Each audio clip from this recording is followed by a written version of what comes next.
the odds makers are not giving Felicia Spencer a lot of respect, and understandably so. Amanda Nunes, the greatest of all time. But I wonder, does it get difficult when you have a dominant champion like that? Does it get difficult to promote somebody that it seems like the challengers have no chance against them? Anderson Silva, Ronda Rousey, the list goes on and on. This is what happens when you get to the John Jones. When you get to that level, this is when it's actually the pressure is actually much higher when you get to the level that she's at right now. The expectation is there. I mean, after her last fight, she fought Germaine de Randamie, probably the greatest female striker on the planet. And everybody was like, she looked okay. She looked human. She looked this and that. She is human. She's great, but she's human. This is the type of stuff that they have to face when they get there. And both divisions. She's got 2 divisions, which is unbelievable. And literally everybody in those divisions are breaking down film on her, and everybody's training on how to beat her. It's never harder than when you're on top. Yeah, we haven't seen anybody, keep these 2 belts for a lengthy period of time. She says she wants to keep doing it. She says she wants to go to bantamweight next. I mean, I guess you can't look past this weekend, but do you have a #1 contender at bantamweight ready, or do you feel like maybe the Aspen Ladd fight in a couple weeks is a #1 contender fight? What's the plan for at 135? Yeah, no, well, the plan is this Saturday, and there's so much shit going on right now. It's like things that we used to plan for, and it's a different world, and it's a different business, and it's completely different how we handle everything now. I'm not even thinking about that right now.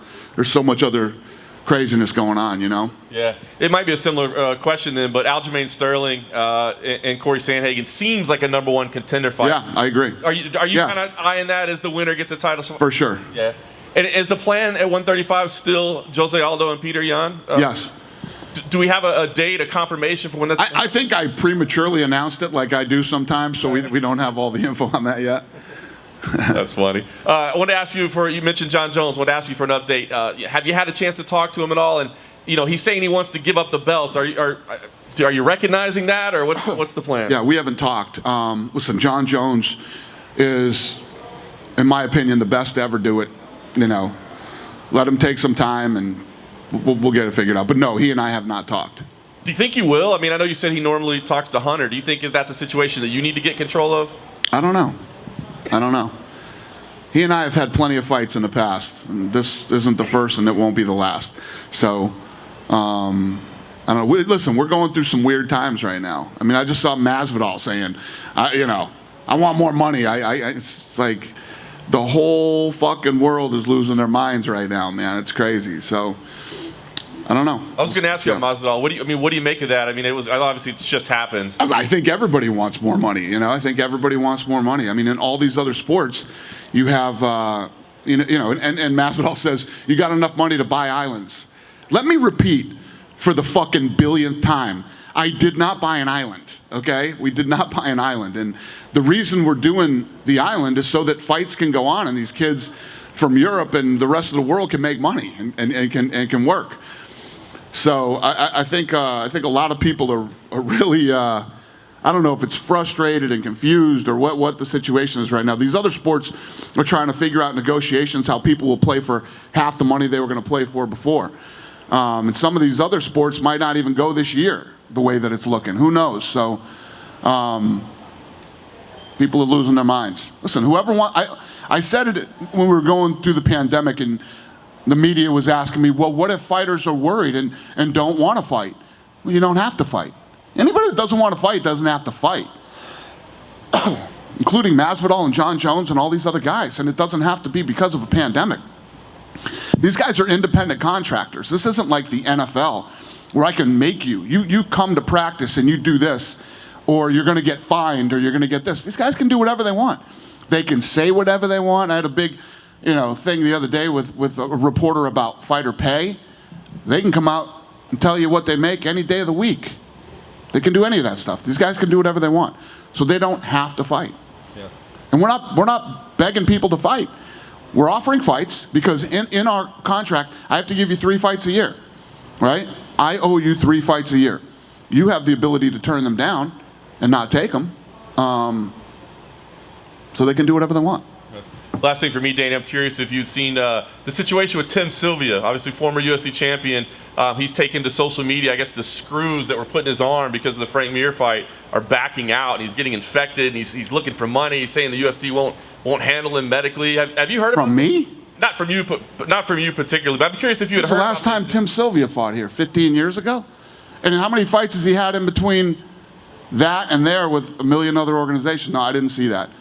I mean, is that something that you would look into? Like, can you help the guy out? I mean, it was an injury sustained in a UFC fight. It wasn't what? It was an injury sustained in a UFC fight. Yeah. It's like the hardware that's coming out of his arm. I mean, I guess you're not even aware of it, so it's hard to I'm not speak aware on of it. But Yeah. I don't know anything about it. Dana here in the back, sir. Yep. Long time no see. Normally this time of year we're gearing up for International Fight Week. The official website still has it listed. I wonder if there's a contingency in place for that. What? Ask me that again? International Fight Week. I was wondering if there's a contingency because the official website still has it listed as a go. I was wondering if it's, what the status is. Yeah, no, it's definitely, as of right now, not a go. Sure. I was wondering if there's a contingency as far as something else in the works. Yeah, I mean, last night, this city opened up again. I was out last night, and there were people everywhere. Places were packed, and but I don't know. Like I said to you guys before, unless the world changes really fast in the next couple of months and there's crowds again and all that other stuff, we're not even looking at anything like that. I'm literally looking at the rest of this year. There will be no gates, there will be no crowds, there will be none of that stuff. Okay, you already mentioned about Jorge Masvidal. I was wondering, do we have any idea what's next for Colby Covington? No. No. All right, that's all for me. Cool. Hey, Dana. Just jumping off the back of that Colby Covington thing, Tyron Woodley said earlier this week he'd been offered a fight with Covington, even after losing to Burns. Is that not the case? I don't know. He might have been. Okay. And then you spoke to Steve-O from Jackass on his podcast, and you said that it's highly likely Gilbert Burns could get the title fight with Kamaru Usman. Right. Taking into account with Masvidal and all that stuff, is he the front runner for that fight? Yeah. I mean, listen, the kid wants to fight. He wants to fight. These other guys don't want to fight. He's begging for the fight, and he's the #1 ranked guy in the world. Would that be him and Usman? Would that be a good fight for July 11th for that card? It seems like the other champions have some other stuff going on. Could that be the fight with Kamaru and Gilbert? I don't know. I haven't. Yeah. Dana, right here. Amanda said that she thinks she had the coronavirus months ago after attending an expo, and then went home. She's obviously still fighting Saturday, but did she take an antibody test to show that? Everybody thinks they have the coronavirus. I thought I was like, oh, I definitely had it. I was sick in January. It was Chinese New Year. I was playing cards every night down the thing. I thought I had it. Everybody thinks they had the coronavirus. Everybody. But her test came back negative to her actually having it back when she thinks she had it. Right. And then Alexander. If anybody had it, they wouldn't be here. They wouldn't be fighting. And then reports are Alexander Gustafsson's coming out of retirement to fight at heavyweight against Fabricio Verdum. Is that official for this summer? I don't know if we have that done yet. Okay. Thank you. Okay. Dana, Amanda could be the first athlete this weekend to defend both titles. Where does that put her in the MMA history? There we go. Your mic just came on right there. Oh, sorry. Say it again. Amanda could be the first athlete, this weekend to defend both titles for the first time. Where does that put her in the MMA's history? Listen, she's in a position right now. Everybody already considers her as the greatest female mixed martial artist ever, and one of the greatest of all time, male or female. Like I was saying to John earlier, she's in a position now where she's like Brady status. You know what I mean? She's like Brady. You just keep breaking records and trying to make the records so far out and so hard to beat that, it'll take an incredible athlete to show up one day and break Amanda Nunes' records. And I think that's, she fights for money to make a living for her and her family, and she fights for legacy now to break as many records as she can and try to get that thing so far out of reach that people can't touch her. I was also wondering how much the travel ban from Brazil, like Trump doing that, affected the events. And did you guys try to talk to the embassy or try to get the Brazilians guys here? We, the travel ban all over the world has been a nightmare. I mean, the whole thing has been crazy. Well, when we were heading into this thing, everybody said that we couldn't do it. And then other people said we shouldn't do it. I said we can do it, and we should. The amount of, first of all, just pulling this thing off, to be able to do what we've done so far, and to be able to do what we're going to do with Fight Island. Nobody else is doing this. Nobody's even close to pulling off what we've pulled off. And we did it right in the middle of the pandemic. And I could have done that fight April 18th. I could have done it. And I could have told ESPN, you know what, we're just going to do it and we'll air it on Fight Pass. So to say, is it tough getting people out of Brazil? Is it tough getting people out of Russia? Is it tough getting people out? It's insane. It's been unbelievably hard to do. And we had members of the media calling politicians, calling venues, calling state athletic commissions, terrorizing them that they were going to write bad stories about them if this thing happened. So to try to tell you guys how insane this has been, it's been unbelievable. Any tips where the island is? What's that? The island? Will you review where the island is? Yeah, probably next week. And my last question is, I'm sorry, I saw that you were not wearing a mask today during the face-offs. Yeah. So no mask for you. No mask for me. Thank you. Thank you. Dana, hello. So what did you make of some of the social distancing differences between the fighters during the face-off? Some wanted to shake hands, some wanted to fist bump, elbow. Yeah, well, I don't think it's someone to. It's a very awkward, what do I do right now? You know what I mean? It's just everybody's trying to learn how to function in this new crazy world we live in. It seems like the commission's easing up a little bit at a time. I noticed. I wouldn't say that the commission is eased up. These guys, first of all, they had to get one under their belt to feel comfortable here and feel like that. I believe they know what we're capable of and what we can do, and they didn't doubt that we could do it. Just they had to get one under their belt and feel comfortable. And now this is going to be our, what, fifth, I think. And, by next week, we'll be into our sixth event. And, everybody's going to start getting a lot more comfortable. Nobody's been sick. Nobody got hurt. Florida, Brazil. We did the first one in Brazil, really, with no crowd. Everything's been fine. And the amount of people that have been tested and the amount of people that have been positive. I mean, I'm hearing stats from the casinos testing, 7,000 to 12,000 people. And nothing. You went down to the Strip last night, as you said. The casinos first started opening down on the Strip.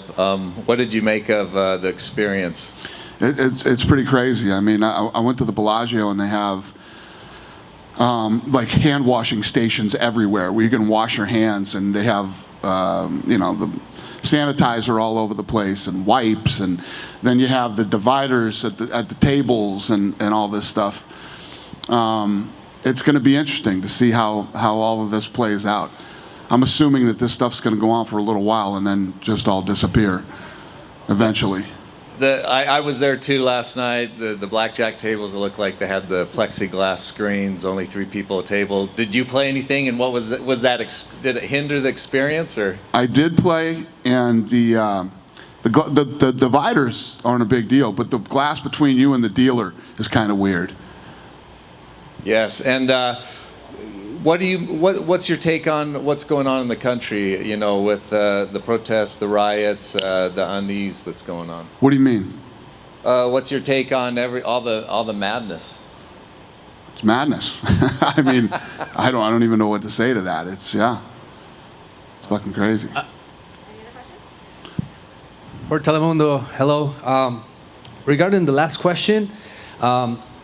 In other sports around the world, some leagues are not allowing athletes to any message of the crisis that we have right now. Right. What's the UFC position? No, it's literally These guys, I think when the country and the world really is going through all the things that we're going through right now, to tell people that they can't express themselves is absolutely insane. First of all, you're going to have lots of different feelings and emotions about all the things that are going on right now. And, when you look at the UFC, we're truly a global business with people from all over the world that face things that other people would never understand. And to be able to, and to have the ability to tell people you can't express yourself, whether it's anger, happiness, fear, whatever it might be, is crazy. We would never do that. We would never try to do that. And, you've seen some of our athletes out there in different ways expressing how they feel, one way or the other. And the beautiful thing is this is America. You know what I mean? And you can say anything you want to and express your feelings or your opinions. And I have no problem with any of our athletes doing that, or my employees. I've had a lot of employees who have expressed how they felt too, and never going to happen here.